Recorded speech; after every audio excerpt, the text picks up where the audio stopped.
What's up, people? It is Fer here. Now, what I'm going to be talking about today is the potential Yonko encounters that could have possibly happened in the series. But yeah, let's get on to the video. Now, we know encountering a Yonko is hard enough as it is because they have their territories, they have their commanders, and you have to get through these commanders before you get to the actual Yonko himself. Now, there's a few exceptions like Kaido. We know Kaido is one of those dudes that go around on his own without his crew. You know, he challenged the Yonko and the Navy single-handedly. So he basically went to attack these people without his crew. He went in solo. And also the fact that he wants to kill himself, as we saw when he tried to jump off the Sky Island. And that's eventually when he met Kid's alliance. And we obviously know he wrecked Kid.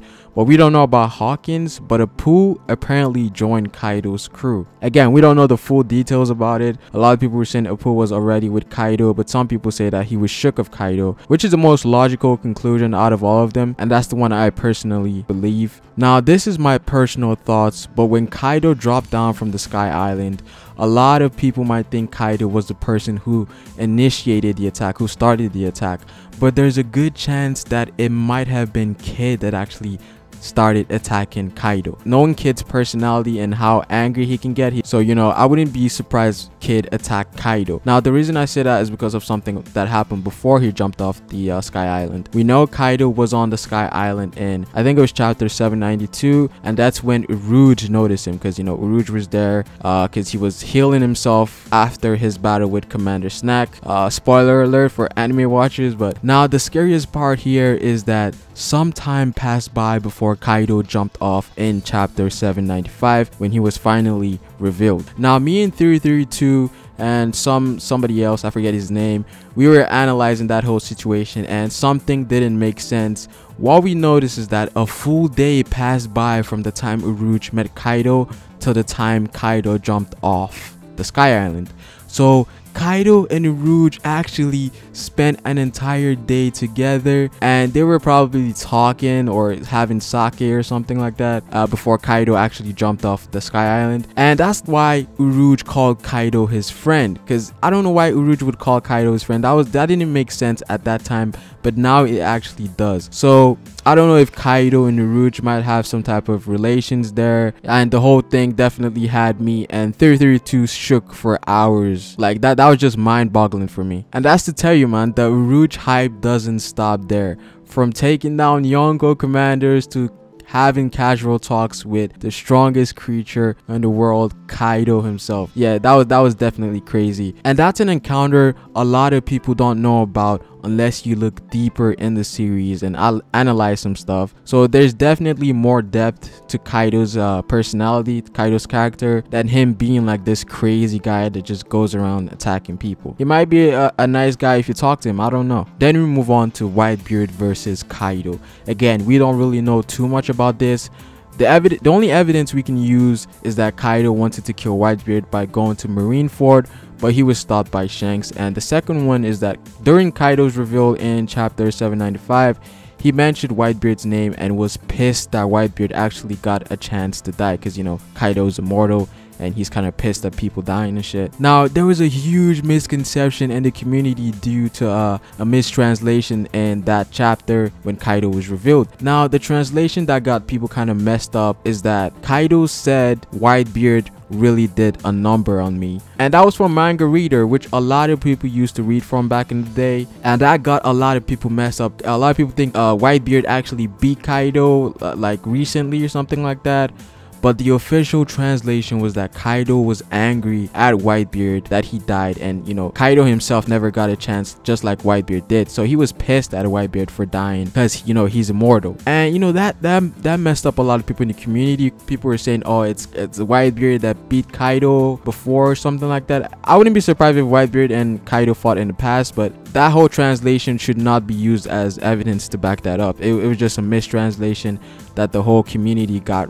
It just messed everybody up. But yeah, now that we clear that up, now I definitely think Kaido and Whitebeard did have some history, definitely towards their younger days, you know, back in the days of prime Whitebeard and Roger, because Kaido does look kind of old. I'm guessing he's around his 60s to, yeah, around like 60s. So I wouldn't be surprised if he fought prime Whitebeard and Roger back in the day, just just like Big Mom did. Then we have Moria versus Kaido. Again, this was explained that Kaido and Moria at some point in the story were considered to be rivals, but we do know that, you know, Kaido defeated Moria and killed was it the entirety of his crew, and that's why people say Moria has a grudge against Kaido. That's why he made the invincible army of zombies to go against Kaido. And this also brings people to the point that Moria at this current point in the story is kind of weak, because he relies more on the strength of others, and that was his downfall against Luffy. You know, he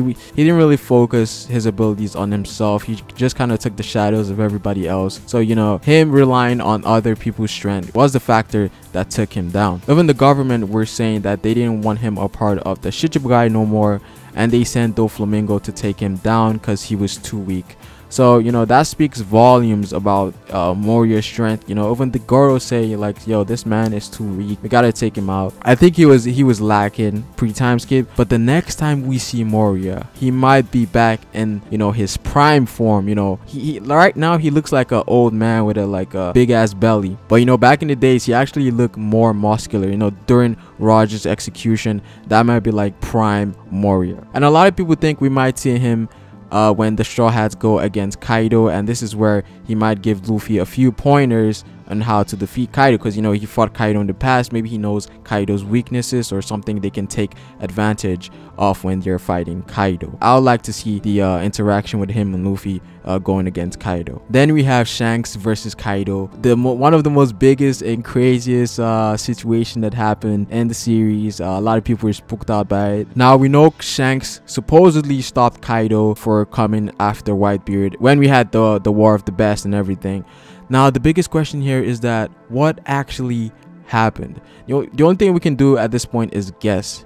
Now a lot of people were saying, you know, Shanks beat Kaido, then he left for Marineford without a scratch on his body, which is I think is the stupidest thing you can think of. I'm not hating or anything, but that's not the most logical conclusion here. I personally think that is like out of question at this point. If two Yonkos fought, it would take days for that fight to end. We've seen that with the Admirals, 10 days just for Akainu versus Kizaru. Imagine what a full-scale Yonko fight would be like. Shanks versus Kaido, definitely more than a day. And, you know, it took a day for Shanks to go from the New World to Marineford, and it was just a day. It was just a day that Kaido met with Shanks. But what I personally think it was is that it was probably something similar to Whitebeard versus Shanks, where they had a deal and then they clashed. You know, I don't know if I don't know if Shanks gave Kaido a poneglyph, or he told him something that convinced Kaido. That whole offer that Shanks gave to Kaido is up for debate. Again, there's a lot of factors that could have happened at that point. But going back to the Uruge and Kaido isn't what people make him out to be. Again, I wouldn't be surprised if Shanks and Kaido were drinking sake or chilling or something, because, you know, if Kaido can talk to Uruge on like a casual term, he would talk to Shanks. He doesn't have any problems with Shanks, so I wouldn't be surprised if Kaido and Shanks just talked it out, and maybe they just had a simple conversation. And I definitely think that's what happened in the case of Shanks versus Kaido. We also have Whitebeard versus Crocodile, which was hinted during the War of the Best, and Crocodile went straight for Whitebeard's head when the whole alliance with Jinbei and Luffy came to Marineford. So there's definitely some history between these two individuals, and there's a lot of similarities between Crocodile and Moria. You know, both of them warlords, both of them were defeated by Yonko in the past, and they kind of got demotivated, and they moved from the New World to the Grand Line to, I'm guessing, to power up, which wasn't a good idea, because, you know, eventually both of them got defeated by Luffy. I'm guessing because being in the New World definitely makes you stronger. But, you know, going back to the Grand Line, everyone is kind of weaker than you, so you don't really get any experience from that. So I definitely think Moria and Crocodile were weakened when they went back into the New World because of no experience with fights and things like that. And that's why I think the next time we're gonna see these guys, they're gonna be on that level. They're gonna be not the level we saw pre-time skip. They're gonna be about, you know, Doflamingo level, Yonko Commander level. Like, they've gained back their motivation for actually becoming stronger. You know, Crocodile was like, oh, the old new world. It's like he's happy to go back there. And we see Moria too with Absalom. He was going back into the new world. So, you know, these guys obviously have something going on there. Again, we don't know if the secret that Ivankov mentioned is related to Whitebeard. I don't think it is, but it could be. Again, I don't know. A lot of people saying Crocodile was a girl on Whitebeard ship. I don't know about that. A lot of people were saying he was a slave, which could be more plausible actually, but that whole thing is up for debate. Then we have Prime Whitebeard versus Goldie Roger. Now, we can't even imagine how big of a scale this battle was. Whitebeard with prime King's Haki, prime physical strength and durability, with a potential awakening of the Goro no Mi. Again, the Goro no Mi, it wasn't really restricted by age, so I don't know if Whitebeard awakened it, but I definitely think Blackbeard will awaken this devil fruit. But yeah, that is too much for one man to handle. But we know Roger was somehow capable of going toe-to-toe against someone like Prime Whitebeard. Again, we don't know if he had a devil fruit, but I personally think Roger actually had a devil fruit. And my reasoning for that is the parallels between Luffy and Roger's crew. You know, Rayleigh being the top tier swordsman with the eye cut just like Zoro, and he has King Conquerors. Maybe Zoro later down the line will have King Conquerors. And Luffy and Roger not having a powerful devil fruit, but they still managed to perfect it to the point that it became so powerful. Once it gets revealed in the manga, I'm pretty sure it's going to be like a lame devil fruit that Roger had, maybe like the rubber fruit, something like that. And he basically conquered the world with a trash devil fruit like that. And that's gonna spook a lot of people out. So, you know, it basically, I think this is just like Oda's way of showing like you can become the pirate king with any devil fruit. You don't have to have a top tier. If you master your devil fruit good enough, you still have the eligibility to become the pirate king. But obviously, if you have the better fruits, you know, like lightning, fire, you definitely have a one up on the other guys. But yeah, Prime Whitebeard versus Goldie Roger was a scary battle. Now, the last one on this list is Akainu and Garp versus Kaido. Now, you guys are probably wondering, like, this never happened in the series before. Now, let me explain why. Going back to Kaido's reveal, it was said that Kaido was defeated 7 times and captured 40 times by the Yonkos and the Navy. So he definitely had a clash with the top tiers in the Navy. So the admirals, the fleet admiral.